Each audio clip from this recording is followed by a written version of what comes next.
Assalamualaikum warahmatullahi wabarakatuh. Postingan Facebook Ki Muharrar yang menceritakan Gus Muwaffiq itu mengatakan bahwa para habaib di zaman sekarang itu nggak salah. Yang salah itu adalah leluhur mereka, leluhur para habaib. Ini mendapat respon dari Ustadz Abdul Wahid Al-Faizin di Facebooknya ya. Beliau Ustadz Abdul Wahid Faizin ini sering mengisi kajian hukum agama di channel NU Online ya. Jadi memang kalimat leluhur ini masih umum, masih sangat umum menurut saya. Bisa mengarah pada semua leluhur para habaib. Gak peduli yang baik-baik maupun mungkin yang tidak baik. Apakah dari kalangan ulama atau waliullah atau orang awam, gak peduli. Seolah-olah semua kakek moyang habaib itu disalahkan. Dianggap habib-habib di zaman sekarang merupakan korban dari kesalahan para leluhurnya. Tapi mungkin husnudon saya yang dimaksud dengan diksi leluhur yang dikatakan oleh Gus Muwaffiq itu mengarah pada sebagian leluhur habaib saja. Jadi sebagian dari leluhur habaib itu telah berbohong dengan nasabnya. Akhirnya semua keturunannya itu kena imbas dari kebohongan leluhurnya tersebut. Jadi yang salah itu leluhurnya, bukan habib-habib yang ada sekarang. Cuma sebagian ya, sebagian. Tapi itu pun kalau dikaitkan dengan konteks postingan dari Ustadz Abdul Wahid ini, seandainya sebagian leluhur habaib itu memang salah misalnya terkait dengan nasab habaib ini, terkait dengan nasab, maka tetap kita itu dilarang membicarakan kesalahan mereka. Nah, kalau ternyata mereka para leluhur habaib itu benar dengan nasab mereka, wah ini lebih masalah lagi bagi yang menyalah-nyalahkan sampai mencela-cela.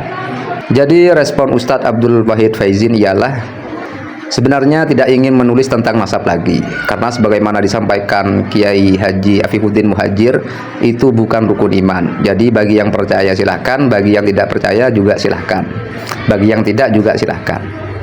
Jadi sesuai dengan pernyataan Kiai Afifuddin, Wakil Rois Am PBNU, kita itu boleh percaya bahwa habaib adalah keturunan Nabi, monggo. Boleh juga agak percaya, asal jangan diucapkan dan ditulis. Jangan diucapkan ataupun ditulis, jangan. Tapi ketika melihat beberapa postingan dan video tentang caci maki terhadap para salaf seperti dalam foto ini, yakni postingan Ki Muharrar ini ya, atau video yang mencatut Kiai Hasyim Asy'ari secara tidak langsung mengkafirkan Al-Faqih Al-Muqaddam, ini termasuk kontennya Hanif Farhan yang kemarin-kemarin itu ya, yang mana konten itu membawa salah satu leluhur habaib yang mana leluhur itu terkenal, leluhur habaib itu terkenal atau dikenal sebagai waliullah, yaitu Al-Habib Al-Faqih Al-Muqaddam, dengan narasi-narasi yang sangat tidak pantas. Ditambah lagi dengan mencatut nama Al-Maghfurlah Kiai Haji Hasyim Asy'ari dengan narasi-narasi seolah-olah beliau mengkafirkan Habib Hakim Muqaddam. Ya, si Hanif ini memang hanya mengutip ya, mengutip ceramah dari Ki Imad, walaupun dia itu juga mengiyakan ucapannya Ki Imad. Sebelumnya mengiyakan ucapan Ki Imad kalau orang yang mengaku mi'raj ke langit itu dihukumi kafir menurut Kiai Hasyim Asy'ari, katanya seperti itu. Tapi itu saya rasa udah diralat ya oleh Syahdi Farhan itu. Jadi miris, padahal dalam konteks ini pengakuan mi'raj Faqih Muqaddam yang direkam atau terekam dalam kitab Jawharus Safaf itu tidaklah menyalahi akidah Islam dan tidak menyalahi apa yang terdapat dalam kitab Kiai Haji Hasyim Asy'ari sendiri, yang oleh Imam redaksinya dirubah, tanda kutip ya, dirubah ketika mengutarakan dalam suatu ceramahnya yang dibuat konten oleh si Hanif tadi.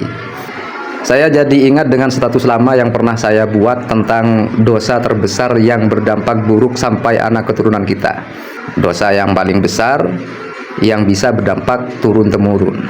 Dalam kitab Ittihafus Sadah Al-Muttaqin disebutkan, a'zamu dzunubi man zalama man lam ya'rifhu wa lam yarahu minal mutaqaddimin mithla ayyatakallama fi man salafa min ahli din wa a'immati zainil muttaqin.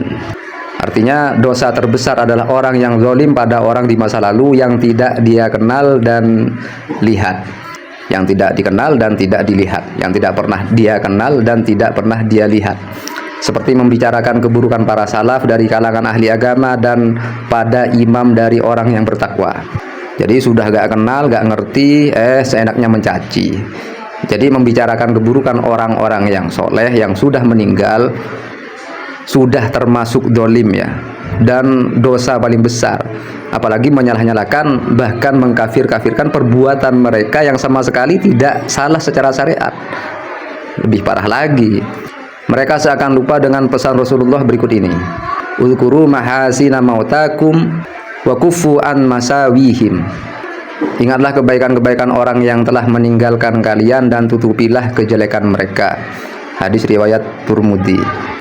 Maka justru kita itu diperintahkan untuk mengingat pada kebaikan-kebaikan orang yang sudah meninggal, bukan mengingat-ingat keburukan-keburukan mereka, bukan malah mengorek-ngorek kesalahannya. Kayaknya lebih parah lagi kalau ternyata bukan kesalahan tapi dianggap kesalahan, kemudian dinarasikan, dibuat konten sehingga memprovokasi orang banyak untuk mencela orang-orang yang sudah meninggal. Dan ini bisa menjadi dosa jariyah. Yang lebih dikhawatirkan lagi adalah sikap kita tersebut berdampak buruk kelak pada anak keturunan kita. Ini yang ngeri. Anak cucu kita yang tidak tahu apa-apa bisa terdampak buruk akibat perbuatan kita sendiri kalau membicarakan keburukan-keburukan orang-orang yang soleh atau keburukan orang yang soleh. Keburukan orang-orang yang soleh.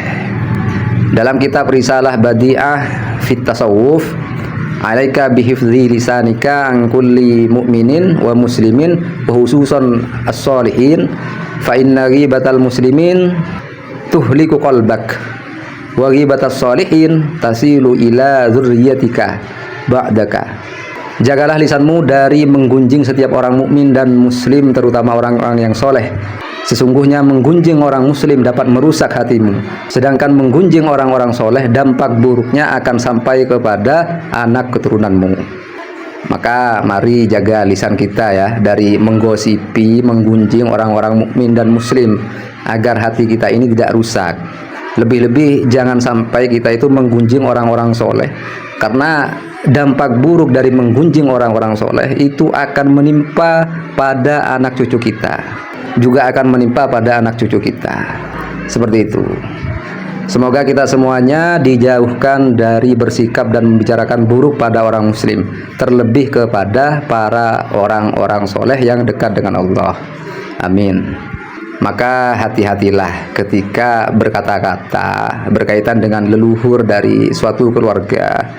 Dalam konteks konten ini saya spesifikkan pada leluhur para habaib yang sudah maklum bahwa mereka itu banyak yang menjadi ulama dan waliullah, orang-orang soleh.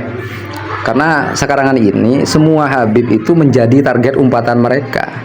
Kalau gak mau percaya nasab habaib ya sudah diam saja, gak perlu mengatakan nasab palsu, nasab cantolan, nasab cangkokan, atau bilang kakek moyang mereka telah berbohong, pemalsu nasab dan lain sebagainya.